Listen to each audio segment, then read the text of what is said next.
Hello, bonjour à tous, bienvenue, merci beaucoup de nous rejoindre sur un nouvel épisode de Sagesse et Succès, le podcast d'un lifestyle inspirant.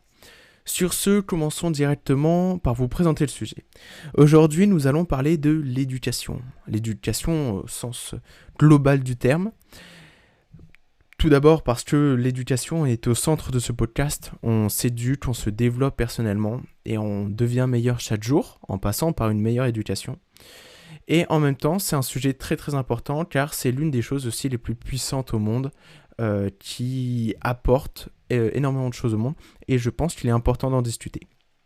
C'est pour ça, commençons directement par définir ce terme. Alors, qu'est-ce que l'éducation ? Eh bien, c'est l'action de former une personne en développant ses qualités physiques, intellectuelles et morales. L'éducation vise à permettre à la personne d'affronter sa vie personnelle, sociale, avec une personnalité suffisamment épanouie.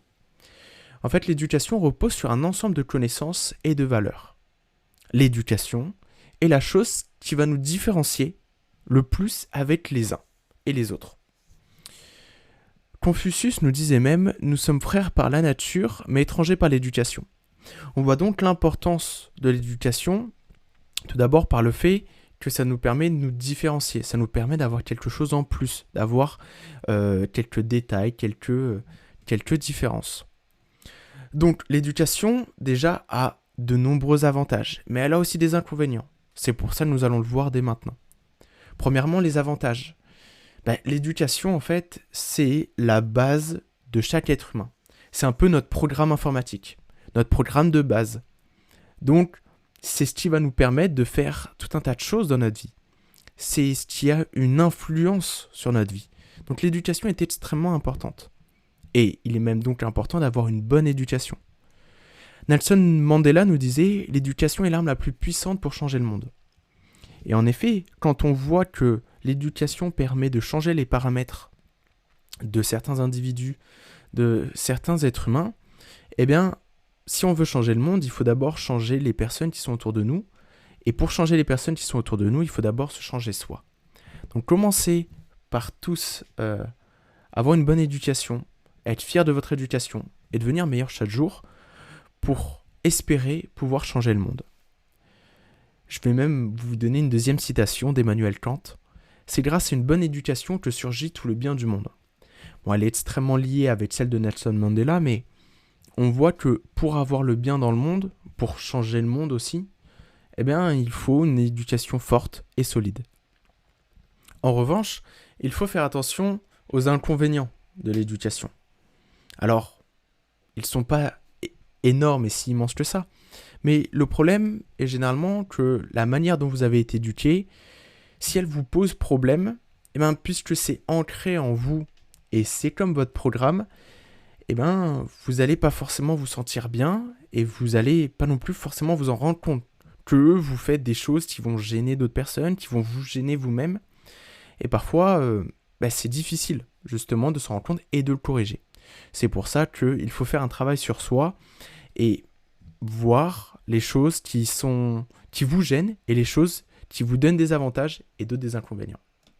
Puisque l'éducation, c'est du quasi-naturel, car ce n'est pas quelque chose que vous avez naturellement, c'est-à-dire il est nécessaire pour vous de l'acquérir, donc on verra par qui et comment, mais puisque ce n'est pas quelque chose de naturel, on peut le changer, mais en même temps c'est quasi naturel car c'est l'une des premières choses qu'on apprend à savoir vivre, à savoir être, et donc c'est pour ça qu'il est difficile de le changer. Alors venons-en tout de suite au fait de savoir comment sommes-nous éduqués et comment pouvons-nous être éduqués ? Bien, premièrement, la première éducation que nous recevons, c'est celle de nos parents, de nos responsables légaux, de notre entourage proche. Ça, c'est la grande partie. Et puis, le reste, il sera réalisé par les différents adultes ou situations que nous allons rencontrer. Bien évidemment, il y a les professeurs, les maîtres et maîtresses d'école, mais il y a toutes les personnes que nous allons rencontrer, dans un centre de loisirs, par exemple, ou même tout simplement dans la rue. Nos copains aussi, quand nous allons aller par exemple chez un ami et que nous allons parler aux parents ou que nous allons devoir nous tenir d'une certaine manière face à d'autres personnes, face aux amis de nos parents aussi. Toutes ces choses-là vont avoir une importance et vont s'ancrer dans notre manière d'agir après avec les autres. Ensuite, après cette grande partie de l'éducation qui est indiquée, en fait c'est la base. Il nous donne le programme de base, le programme informatique, et le but de ce programme pour nos parents, pour notre entourage et pour les adultes normalement qui nous entourent, c'est qu'on soit autonome dans notre vie d'adulte et qu'on soit capable de justement éduquer de nouvelles personnes et qu'on soit capable tout simplement d'être responsable aussi, d'être de vrais adultes. Donc ça a son importance. Le but de l'éducation est d'être autonome et de s'améliorer et d'être épanoui, comme je l'ai dit précédemment. Ensuite, bien évidemment, on reçoit tous une forme d'éducation, mais chaque éducation n'est pas pareille. Elle ne se vaut pas. Alors, loin de moi l'idée de vouloir comparer les éducations, car je pense que chaque forme d'éducation est personnelle et a ses qualités et ses défauts. Toutes. Il n'y a pas d'éducation parfaite. Je pense qu'après, c'est très personnel et c'est à vous de voir comment vous ressentez chaque éducation. Mais loin de moi l'idée de juger n'importe quelle forme. Donc, les différentes manières d'éduquer, c'est ce qui va faire la différence entre chacun de nous. Car on reçoit tous de l'éducation, mais nous ne sommes pas pareils, comme je l'ai dit précédemment. Et donc, ça va faire la différence, ça va nous définir. Et ça va venir ajouter une particularité dans notre manière d'agir, dans notre manière de faire. Par exemple, je vais prendre quelque chose de très simple que tout le monde fait. Pour la politesse, on a tous appris qu'il faut dire bonjour ou au revoir. Et on sait tous que c'est quelque chose à faire, on a tous appris ça petit, mais on ne savait pas le faire naturellement. Justement, même au début, on ne dit quasiment jamais, et nos parents nous reprennent, ou les adultes nous reprennent. Eh bien, certes, c'est quelque chose qu'on ne savait pas faire, maintenant on le sait faire, mais si on regarde bien et si on porte attention à cette action finalement assez banale, on ne dit pas bonjour et au revoir de la même manière. Alors, je m'en moque de la voix ou de la manière dont vous allez le prononcer, mais certaines personnes vont le dire à tout le monde, d'autres à certaines personnes, d'autres aussi à un certain moment. Et donc, toutes ces choses-là, on voit que ça va dépendre de l'histoire de la personne, ça va dépendre de comment elle a vécu aussi ce type d'éducation. Et puis, finalement, on va voir à plein de moments, il y a plein d'autres exemples. Lorsque nous mangeons, par exemple, il y a certaines personnes qui vont dire bon appétit, d'autres qui ne vont pas le dire. Il y a des personnes qui vont avoir une certaine manière de se tenir à table, et d'autres une autre manière. Et généralement, c'est même ça qui s'oppose. C'est cette différence-là où parfois on va être surpris de la manière de manger de quelqu'un, alors qu'on pourrait être aussi choqué de la manière dont on mange. Donc il y a vraiment plein de choses à réfléchir, plein de choses où nous avons des points communs, c'est-à-dire on a été éduqués pour la même chose, pour manger correctement, etc. Mais nous sommes tous différents par la manière dont nous le faisons. Et ça, je trouve que c'est vraiment beau, et c'est ce qui rend l'éducation si particulière. De plus, je voulais finir avec cette partie avec une citation de Paul Valéry. L'éducation ne se borne pas à l'enfance et à l'adolescence. L'enseignement ne se limite pas à l'école. Toute la vie, notre milieu est notre éducation. Et un éducateur à la fois sévère et dangereux. Paul Valéry nous explique donc ici toute l'importance de notre milieu. Certes, l'éducation, elle se fait en partie dans notre enfance, dans notre adolescence, à l'école, mais finalement, l'éducation, c'est notre milieu, c'est notre entourage. C'est l'endroit, notre environnement dans lequel nous allons évoluer toute notre vie. C'est pour ça qu'il y a une différence entre chacun, parce qu'on n'évolue pas tous dans le même environnement. Nous n'avons pas tous les mêmes amis, pas tous les mêmes parents, pas tous la même famille. Et nous devons faire avec, nous devons vivre avec. On nous a donné des choses, on les a reçues, et c'est à nous de voir comment nous souhaitons l'organiser, etc. Et donc, Paul Valéry dit c'est un éducateur à la fois sévère et dangereux. Parce qu'en effet, ce milieu-là, ça va être le premier à vous donner un avantage, à vous pousser vers le meilleur, Et en même temps, ça peut être le premier à vous punir. Ça peut être le premier à vous humilier, à vous rabaisser. Donc, c'est un milieu très dangereux. Et donc, il est important de choisir avec soin notre environnement.